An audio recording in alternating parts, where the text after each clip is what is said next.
Hello everyone, how are you? I hope you all are fine.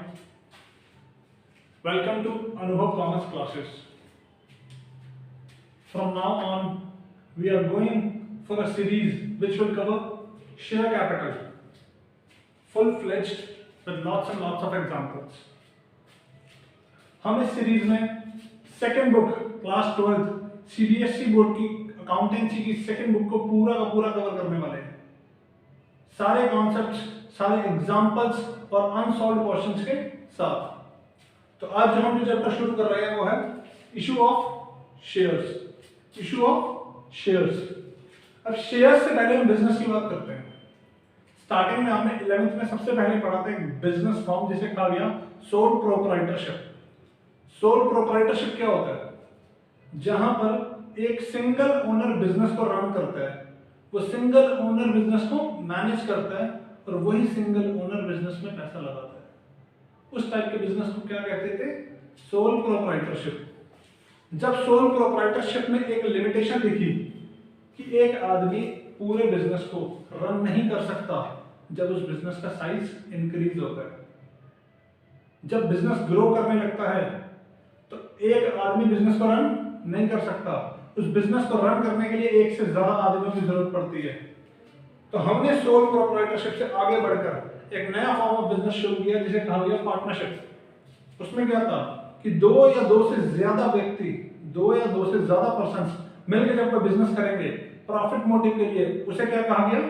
Partnership. और partnership के benefits क्या निकले? ज्यादा लोग हैं तो ज्यादा पैसा इन्वेस्ट कर पाएंगे, मोर कैपिटल, ज्यादा अच्छे से बिजनेस मैनेज होगा। पर एक पॉइंट ऑफ टाइम आता है जब बिजनेस इतना ग्रो कर जाता है कि पार्टनरशिप फॉर्म ऑफ बिजनेस भी सही नहीं लगता। उस टाइम इन्वेंशन हुआ कंपनी फॉर्म ऑफ बिजनेस का। किसका? कंपनी फॉर्म ऑफ बिजनेस का। अब कंपनी में क्या है? कंपनी में ना एक इंडिविजुअल ओनर होता, ना पार्टनर्स होते हैं। कौन होते हैं? Share holders. इसके बारे में हम और डिटेल में पढ़ेंगे। यहां तक किसी को कोई डाउट है तो कमेंट सेक्शन में आप बता सकते हैं, मैं वहां पर आपके सारे डाउट सॉल्व कर दूंगा। कंपनी फॉर्म ऑफ इन्वेंशन में क्या हुआ कि हमने एक ऐसा ऑर्गेनाइजेशन बनाया जहां पर पब्लिक पैसा लगा सके। पब्लिक कैसे पैसा लगाएगी वो आगे देखेंगे।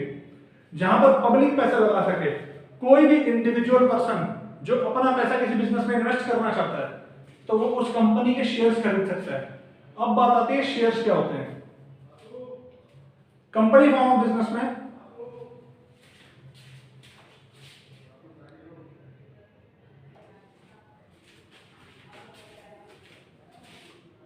तो कंपनी फॉर्म ऑफ बिजनेस में क्या किया गया कि एक ऐसी प्रक्रिया बनाई गई जहां पर कोई भी पब्लिक का पर्सन, हम नॉर्मल पब्लिक पैसा इन्वेस्ट कर सकते हैं बिजनेसेस में और हम उनके ओनर कहलाएंगे। हम उनके ओनर कहलाएंगे। कैसे? फॉर एग्जांपल, हम सोल प्रोप्राइटरशिप में जो पैसा इन्वेस्ट करते थे उसे क्या कहते थे? कैपिटल। पार्टनरशिप में जो पैसा इन्वेस्ट करते थे उसे क्या कहते थे? कैपिटल। यहां पर भी जो पैसा इन्वेस्ट करते हैं बिजनेस में कहते हैं उसे भी कैपिटल है, पर उसका नाम थोड़ा सा चेंज कर दिया, उसे कहते हैं शेयर कैपिटल। शेयर कैपिटल में शेयर का मतलब हम पूरी कैपिटल को छोटी छोटी यूनिट्स में डिस्ट्रीब्यूट कर देते हैं और उन यूनिट्स को कहते हैं शेयर्स। अब मान लो मैं एक पब्लिक में नॉर्मल पर्सन हूं, मुझे किसी कंपनी में पैसा इन्वेस्ट करना है तो मैं जाके सीधा इन्वेस्ट नहीं करूंगा, मैं क्या करूंगा? उस कंपनी के शेयर्स को परचेज कर लूंगा। अब मैं उन शेयर्स का क्या बन चुका हूं? ओनर। तो जितने परसेंट शेयर्स मैंने खरीदे हैं मैं उतनी परसेंट उस कंपनी में ओनर हूं। मैं उतना परसेंट उस कंपनी में ओनर हूं। मैंने ओनरशिप कैपिटल में पैसा लगाया है। शेयर कैपिटल को क्या कहा जाता है? दूसरा नाम ओनरशिप कैपिटल। तो मैं उस कंपनी में उतने परसेंट शेयर्स का मालिक बन चुका हूं और मुझे कहा गया शेयर होल्डर। क्या कहा गया?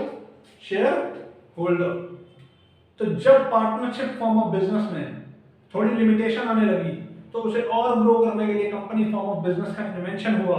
उस कंपनी फॉर्म ऑफ बिजनेस की पूरी कैपिटल को छोटी छोटी यूनिट्स में बांट दिया गया।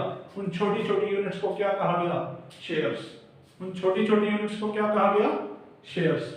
इन्हीं शेयर्स के बारे में हमने पढ़ना है। चैप्टर का नाम क्या है? Issue of shares. सबसे पहला पॉइंट कि आपको समझ आना चाहिए कि शेयर्स क्या है। उसके बाद आगे की बात करेंगे। अगर यहाँ तक किसी को कोई डाउट है तो आप नीचे कमेंट सेक्शन में बता दीजिए।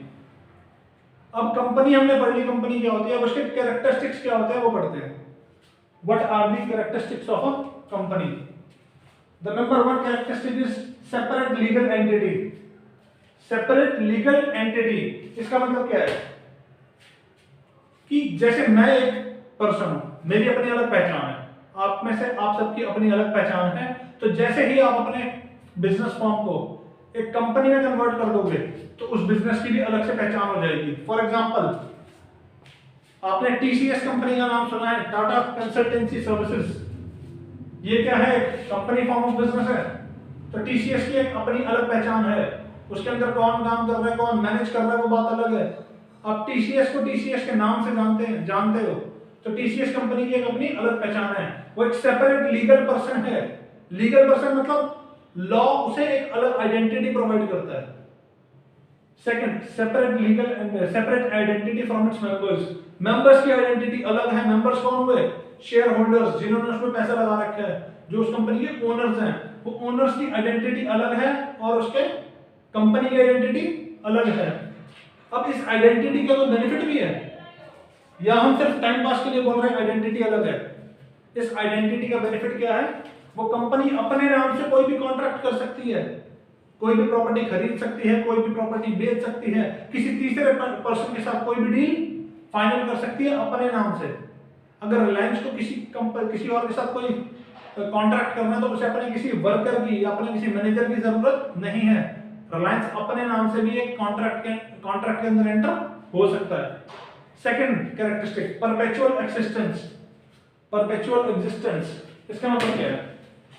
देखो, हमारे पुराने फॉर्म्स ऑफ बिजनेस में क्या होता था, सोल प्रोप्राइटरशिप में मान लो ओनर की डेथ हो जाए तो वो बिजनेस क्या पड़ जाएगा? बंद पड़ जाएगा। सेम केस था पार्टनरशिप में। अगर एक भी पार्टनरशिप की पार्टनर की डेथ हो जाए, या पार्टनर रिटायर हो जाए अपनी मर्जी से, या पार्टनर इनसॉल्वेंट हो जाए, मतलब उसके पास बिजनेस करने के लिए पैसा ना बचे, या चौथा केस पार्टनर पागल हो जाए, अनसाउंड माइंड हो जाए, तो ऐसे केस में क्या होता था? पार्टनरशिप बिखर जाती थी और दोबारा बिजनेस स्टार्ट करने के लिए नई पार्टनरशिप बनानी पड़ती थी। पर यहाँ पे ऐसा कुछ नहीं है। यहाँ पे भैया किसी मेंबर की डेथ हो जाए, कोई मेंबर रिटायर होना चाहता है, कोई मेंबर इनसॉल्वेंट हो जाए, या कोई मेंबर अनसाउंड माइंड का हो जाए, तो उससे हमारे बिजनेस के एग्जिस्टेंस पे कोई फर्क नहीं पड़ता। हमारा बिजनेस जैसे चल रहा है वैसे ही चलता रहेगा। मतलब यहाँ पर हमारी एग्जिस्टेंस पे कोई खतरा नहीं आ रहा, यहाँ पर कंटिन्यूइंग एग्जिस्टेंस है। यह थी second characteristic. Third characteristic, common seal. Common seal का मतलब समझिए। अब जैसे मैं एक पर्सन हूं, मुझे किसी के साथ कॉन्ट्रैक्ट करना है, मैं पेन उठा के सिंपल साइन करके कॉन्ट्रैक्ट कर सकता हूं। है हमारी कंपनी की पर्सन, पर वो एक नेचुरल पर्सन नहीं है, वो एक आर्टिफिशियल पर्सन है जिसे हमने बनाया है। वो हमारे तरीके से साइन नहीं कर सकती कि कंपनी उठाएगी पेन और साइन कर देगी ना। तो कंपनी के लिए एक अलग सिग्नेचर टाइप बनाया गया जिसे कहा गया कॉमन सील। ये कंपलसरी नहीं है आज के टाइम में कंपनी के लिए बनाना। आप कॉमन सील रख भी सकते हो, नहीं भी रख सकते, लेकिन अगर आपने अपनी एक कॉमन सील बनाई है तो आप जितना भी कॉन्ट्रैक्ट करोगे उसके ऊपर वो कॉमन सील अटैच होगी। Fourth characteristic, transferability of shares. आपको ये बता दूं कि शेयर क्या होते हैं। जब हम पूरी कैपिटल को छोटी छोटी यूनिट्स में बांट देते हैं उसे कहते हैं शेयर्स। अब उन शेयर्स को मैंने खरीद लिया, कल को मुझे लगता है कि मुझे शेयर्स किसी और को देने हैं, मैं इन शेयर्स को रखने के इच्छुक नहीं हूं, तो मैं इन शेयर्स को क्या किसी और को दे सकता हूं? Yes, the shares are freely transferable but subject to some conditions. कुछ कंडीशंस होती हैं, हमें वो पूरी करनी पड़ती है, उसके बाद हम इन शेयर्स को ट्रांसफर कर सकते हैं। Fourth, separate ownership and management. Separate ownership and management, ध्यान दो सुनना। मान लो रिलायंस कंपनी है, रिलायंस कंपनी के कितने शेयर होल्डर्स होंगे? क्या 2, 4, 10 होंगे? नहीं, कई लाखों करोड़ों शेयर होल्डर्स हैं। तो क्या सब के सब ओनर तो हैं? वो उन्होंने कंपनी में पैसा लगाया, वो ओनर हैं, तो क्या सब के सब बिजनेस मैनेज करते होंगे अंबानी के साथ मिलकर? बताओ, सोचो। मान लो मैं कल को 5 शेयर्स खरीद लूं रिलायंस के, तो मैं क्या अंबानी के घर पहुंच जाऊंगा इंटीरिया कि भैया मुझे अपनी बैलेंस कहता अंदर लोग बुलाओ, सारे डिसीजन मेरे हिसाब से पूछ के लो? क्या सारे शेयर होल्डर्स मैनेजमेंट में हाथ बटाएंगे? वो ओनर्स हैं, उसमें कोई दिक्कत नहीं है, पर क्या वो मैनेजमेंट का हिस्सा बनेंगे? नहीं, मैनेजमेंट का हिस्सा कौन बनता है? ये सारे शेयर होल्डर्स मिलकर एक कमेटी बनाते हैं जिन्हें कहते हैं board of directors. Board of directors, आपने मूवीज में भी नाम सुना होगा बोर्ड ऑफ डायरेक्टर्स का। अगर आपने मूवी देखी है ऐतराज, उसमें अक्षय कुमार को बोर्ड ऑफ डायरेक्टर बना देती है प्रियंका चोपड़ा, याद करो। तो बोर्ड ऑफ डायरेक्टर्स एक कमेटी होती है जो कौन सेलेक्ट करता है? ओनर ही करते हैं। तो ये बोर्ड ऑफ डायरेक्टर की कमेटी पूरे बिजनेस को मैनेज करेगी ऑन बिहाफ ऑफ ओनर्स। मतलब ओनरशिप अलग है, मैनेजमेंट अलग है। ओनरशिप अलग है, मैनेजमेंट अलग है। Sixth characteristic, limited liability. Limited liability, अब इसका मतलब क्या होगा?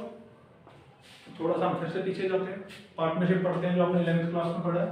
पार्टनरशिप फॉर्म ऑफ बिजनेस में क्या था कि पार्टनर्स की लायबिलिटी अनलिमिटेड थी। इसका मतलब भाई साहब, अगर आप पार्टनरशिप फॉर्म ऑफ बिजनेस चला रहे हो और कल को आपको लॉस हो जाए, आपकी पार्टनरशिप डिसॉल्व हो जाए, तो आपको जितने भी क्रेडिटर्स हैं उनकी पेमेंट करनी पड़ेगी, चाहे अपने घर बेच के करना।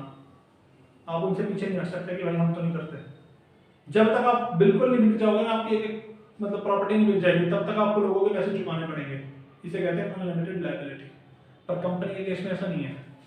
अगर आपने किसी कंपनी के शेयर खरीदे हैं तो आपकी लायबिलिटी उतनी ही अमाउंट तक है जितने का शेयर है। फॉर एग्जाम्पल, मैंने 10 रुपये का शेयर खरीदे 1000, तो मुझे कितनी पेमेंट करनी है इस कंपनी को? 10,000 रुपये। तो अगर मेरे को कंपनी डूब जाती है और मैं वो 10,000 रुपये पहले दे चुका हूँ, तो मैं इससे ज्यादा पैसे देने के लायबल नहीं हूँ। मैंने जितने शेयर्स खरीदे थे उतनी पेमेंट मैं कर चुका हूँ। तो अब कंपनी डूब रही है तो मेरे पास ना हो, क्योंकि मेरी लायबिलिटी क्या है? लिमिटेड। और अगर मैंने सारे पैसे नहीं दिए, फॉर एग्जांपल मैंने 5,000 दिए हैं, 5,000 पेंडिंग है, तो मेरी लायबिलिटी सिर्फ उतने अमाउंट तक है जितने मैंने पे नहीं करे उन शेयर्स पे जो मैंने खरीद रखे हैं। This is called limited liability. This is the sixth characteristic of a company.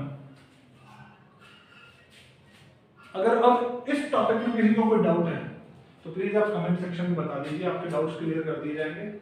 आज के लिए इतना ही, और हमारी इस सीरीज के साथ जुड़े रहें।